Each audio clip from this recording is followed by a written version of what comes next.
Let's go! If I told you you combine Lamar Jackson and Joe Burrow, that's what I thought Jayden Daniels was.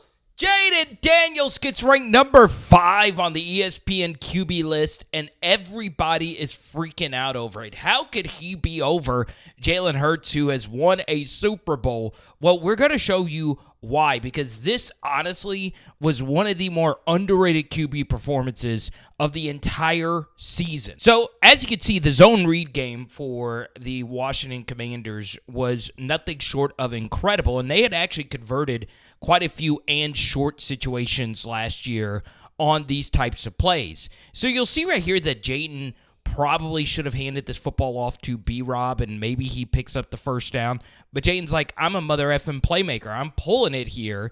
And the thing is, they were ready for it, except, well, Jesse Bates flies into the box. He leaves Oz open, who is now no longer with the Commanders, and Jayden across his body just flips it down the field for a touchdown. So let's go to the third quarter, and now the Commanders are down by 7. And obviously, this was not Jayden's best stretch from when you saw that touchdown to where we are now. We're mostly focusing on the positive. He's not a perfect quarterback, as many of you know, but this is why he was the best rookie quarterback in NFL history. So you'll see right here, this offensive line just kept getting better and better and better. They're absolutely dominating this Atlanta Falcons defensive line, and this time Jayden decides to pull. One thing that's very underrated about Jayden's pull game, is he is very deceptive with it.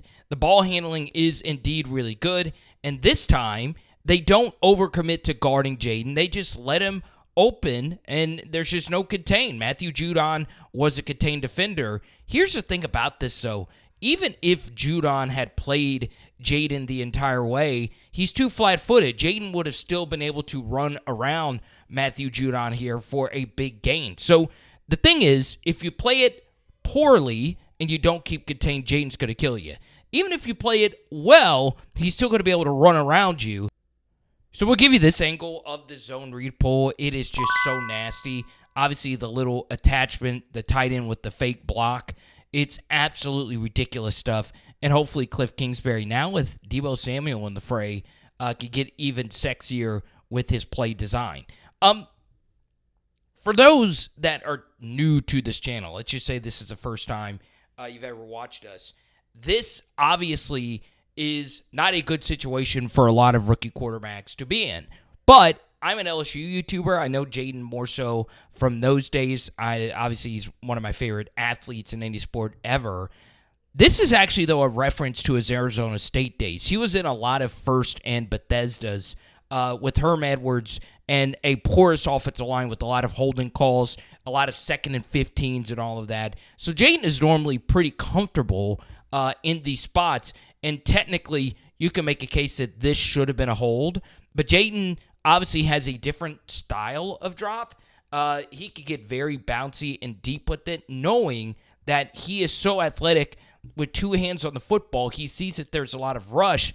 He is so violent when he steps up that it's near impossible to bring him down, okay? And he is able to get rid of this pass rusher. Now, it is a little risky because he does take that left hand off the football, but obviously Jayden is really good at avoiding turnovers. So now, this is a very bad spot for the defense to be in. Jayden spots an open Zach Ertz down the field, and he makes the very simple throw. Now, as many of you know, this Falcons defense was really, really, really poorly coached, and they're obviously falling all over themselves. But this is just a ridiculously good play by Jayden, just keeping his eyes down the field. So let's get to this 3rd and 8. There was a 4th and 1 bootleg that Jayden was able to pick up.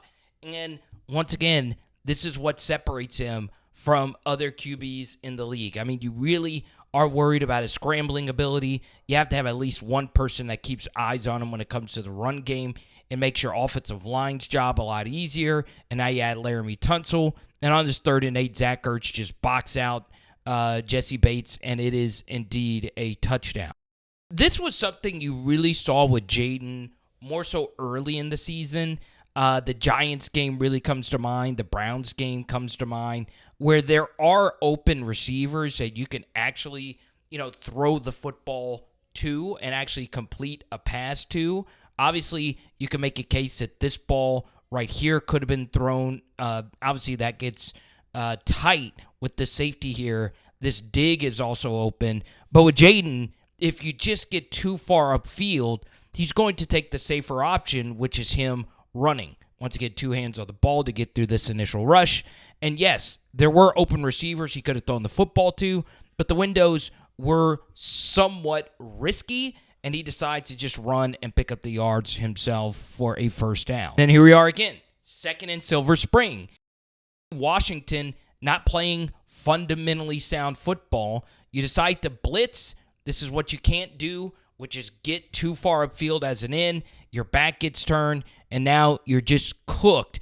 And you put defenders in a really difficult spot. And obviously, Jayden is always going to make this guy miss. That is just nasty stuff right there. I was actually shocked that the safety was able to get that big of a piece on him. And, this is just what separates him. He is one of the best first and second and long quarterbacks in the NFL. All right, Washington scores 14 unanswered, trying to ice this game away.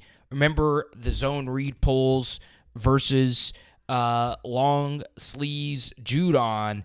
This time, he is still stepping heavy towards a run, but you don't know. You really honestly don't know.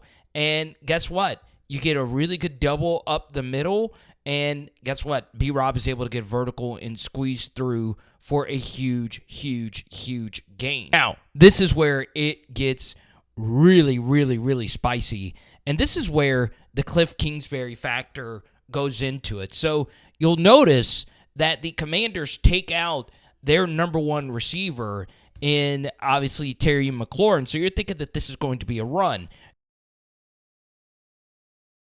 But this is actually a tight end delay. So you have a vertical here, over here, and then a little slip right here from Bates, the blocking tight end, okay? And it's actually two verticals and then a little tight end leak. And remember, they had been actually running a lot of these kind of rollouts in this game.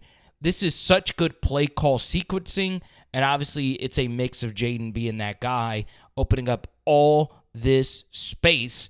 But kudos to Atlanta. They did force a field goal, which turned into a touchdown for the Falcons, and we go to overtime. And before we go to the OT, this is why they wanted to go out and get Deebo Samuel. And I'm also a little bit higher than most on Jalen Lane, the receiver they brought in from Virginia Tech. This is why they had to go get another big-time receiver. I mean, look at this throw on 3rd and 10. Hits him right in the chest. Obviously, Oz had a big game, but still, this is just so unfreaking believably ridiculous. You can see that this is a very exotic blitz that gets the Commanders all out of sorts. So you can see that the right guard decides to step over and help with the blitzer from the opposite A-gap. So he was probably thinking that this center was picking up this guy, and he needed to pick up him, and that the tackle would block down on Grady Jarrett. But guess what? Grady Jarrett, one of the best sack masters of this era, is able to get through untouched. It is nothing for Jayden to run around him on this 3rd and 2. And guess what? Jayden is going to step up and make the play that is needed. Judon was in straight hell this entire game, and you could see he could barely scrape a fingernail on Jayden right there. And, of course, he's able to get out of bounds before taking a big hit. So one big question going into this next season for Jayden is, can he do even more to protect himself? And the answer to that is absolutely yes. So you get to the second down, and you're thinking that this ball right here to Chris Rodriguez could be completed for the game winner. Obviously, it's easy for us to see this right here, that Bates is open in the back of the end zone right here for a touchdown. But Jayden rightfully sees that there is a rush lane for him to run through, okay? So, yes, in retrospect, throw this here, sure. But once again, Jayden is able to bend space and time. He's able to run around this backer right here And what is really ridiculous after cutting back, he takes an absolutely positively massive blow right there. One that you wouldn't like to see him take, but it was 2nd and goal, so I totally get him trying to get in there. So I want to shout out our partners for today's video, which is Fast Draft Fantasy. Please go use my promo code Carter for a deposit match bonus up to $50. Terry McLaurin, I think, is way undervalued in every draft format on Fast Draft. Draft him now, because the weird thing about this video is that Terry really wasn't featured in this game, and it still doesn't stop Jayden Daniels. So on the very next play, after a timeout, after taking that big blow, he is able to hit all-reliable Zach Ertz, who is back on the little angle route, and Jayden, of course, throws a strike for the dub. I don't think what Colin said at the beginning of the video is hyperbole. You do see, obviously, the Lamar, but what really stands out is Jayden's command of the offense, his deep ball accuracy being what it is. In fact, that area of his game could get even better, which could be an even bigger thing for Terry going into next year. So, man, I just think he's so clearly that number 5 guy. If anything, he is too low instead of too high. And I understand, well, what about Jalen Hurts? Well, floating in your face right now, bang, this video exposes Jalen Hurts when he's given a supporting cast like what Jayden had with the Commanders last year. And boom, my Terry McLaurin deep dive from a few weeks ago. Comment below what you guys think, and we'll talk to you soon, okay? It is Power Hour NFL. And tonight we're doing lemon pepper chicken wings.